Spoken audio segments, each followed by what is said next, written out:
पालघर जिल्ह्यामध्ये 3 नगर परिषदा आणि 1 नगरपंचायतची निवडणूक होत आहे आणि यासाठी स्वतः शिवसेना उद्धव बाळासाहेब ठाकरे पक्षाचे नेते विनायक राऊत आता माझ्यासोबत आहेत। सर, आपण पालघर जिल्हा दौऱ्यावरती आहेत। आज पालघरमध्ये सुद्धा नगरसेवकांची बैठक घेतलेली आहे। एकंदरीत कशा पद्धतीची आपली लढत आहे? लढत तर शिवसेना उद्धव बाळासाहेब ठाकरे पक्षाच्या वतीने लढणारे जे उमेदवार आहेत हे अत्यंत मजबूतीने आणि आत्मविश्वासाने विजयाच्या आत्मविश्वासाने उभं राहून लढायला सुरुवात झालेली आहे। माननीय पक्षप्रमुख उद्धवजी ठाकरे यांची लोकमानसात असलेली प्रतिमा आणि लढणारा शिवसैनिक या दोघांच्या जोरावर आम्ही ह्या स्थानिक स्वराज्य संस्थांच्या निवडणुका लढू आणि जिंकू असा आत्मविश्वास आहे। वसई विरारची सुद्धा आम्ही सकाळी बैठक घेतली। आता पालघर झालेला आहे, जव्हार झालेला आहे, त्यानंतर डहाणूचा आढावा इथे घेतलेला आहे। इतरही सगळ्या पदाधिकाऱ्यांशी कार्यकर्त्यांशी बोलत असताना त्या सगळ्यांच्या मनामध्ये एकच इच्छा आहे, ईर्ष्या आहे की कोणत्या परिस्थितीमध्ये भाजप आणि गद्दार गटाची जवळीक करायची नाही। जे लढायचं आहे ते आपण लढू, मनसेला बरोबर घेऊ, महाविकास आघाडीला बरोबर घेऊ आणि लढू आणि जिंकू। आपले कुठे कुठे उमेदवार उभे केलेले आहेत आणि एकूण जिल्ह्यामध्ये किती उमेदवार आहेत? तसं पालघर नगरपालिकेमध्ये आम्ही 1 नगराध्यक्ष आणि 23 नगरसेवकाचे उमेदवार उभे केलेले आहेत। डहाणूमध्ये जवळजवळ 6 नगरसेवकांचे उमेदवार आहेत आणि नगराध्यक्ष आहेत। जव्हारमध्ये सुद्धा आपले 9 नगरसेवकाचे उमेदवार आहेत आणि नगराध्यक्ष आमच्या महाआघाडीचा आहे। ओके सर, या सगळ्या चित्रावरती आपल्याला कुठे आपलं कसं यश आहे असं वाटतंय? काय विश्वास आहे? नाही, विश्वास तर विजयाचा आत्मविश्वास आहे।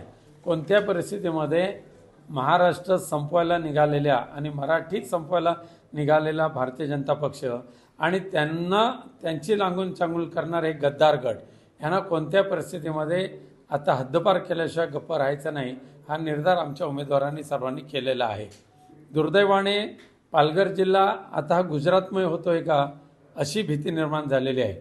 तिकडे मुंबई अहमदाबाद आलं आहे, नंतर बडोदा आलं, नंतर बुलेट ट्रेन आली, नंतर इथे वाढवण आलं, त्याच्यानंतर अजून दुसरे अनेक रासायनिक प्रकल्प आलेले आहेत, त्यानंतर 3रा विमानतळ इथे येऊ शकतोय।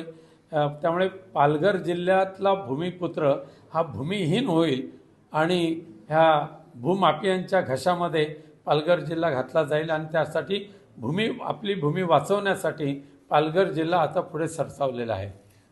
काशीनाथ चौधरी जे गडचिंचले प्रकरणामधले जे होते त्यांनी भाजपामध्ये पक्षप्रवेश केला होता, त्यांना स्थगिती दिलेली आहे आणि त्यांच्यावरती अनेक आरोप सुद्धा झाले होते, ते भाजपानेच केले असं सांगण्यात येत होतं। मग आता ह्या सगळ्या नाट्यमय घडामोडीकडे आपण कसं बघा, साधू हत्याकांडाच्या माध्यमातून भारतीय जनता पक्षाने अगदी थेट मुंबईपासून ते उत्तर प्रदेशपर्यंत राजकारण केलं आणि तत्कालीन मुख्यमंत्री उद्धवजी ठाकरे यांना कुठेतरी कोंडीत पकडण्याचा प्रयत्न केला। एवढंच नव्हे तर देशाचे पंतप्रधान नरेंद्र मोदी यांनी सुद्धा या साधू हत्याकांडाचं राजकारण करून आपली पोळी भाजण्याचं काम केलं आणि त्या साधू हत्याकांडामध्ये प्रत्यक्ष व अप्रत्यक्ष कसं आहे आम्हाला माहिती नाही, पण जी व्यक्ती होती ती त्या साधू हत्याकांडाच्या आरोपपत्रामध्ये त्यांचं नाव आहे। त्यांना भारतीय जनता पक्षाने घेतलं, त्यांना जय श्रीरामचा नारा द्यायला लावला, पण ज्या वेळेला अख्ख्या महाराष्ट्रातल्या जनतेने उठाव गेला त्यावेळेला भारतीय जनता पक्षाला मागे हटवून काशीनाथ चौधरींना रस्त्यावर फेकून देण्याचं पाप भाजपाने केलेलं आहे।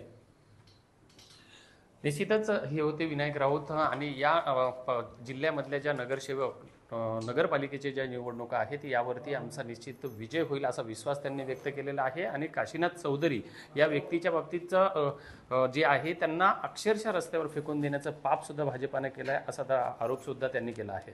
विजय गायकवाड, TV9 मराठी, पालघर।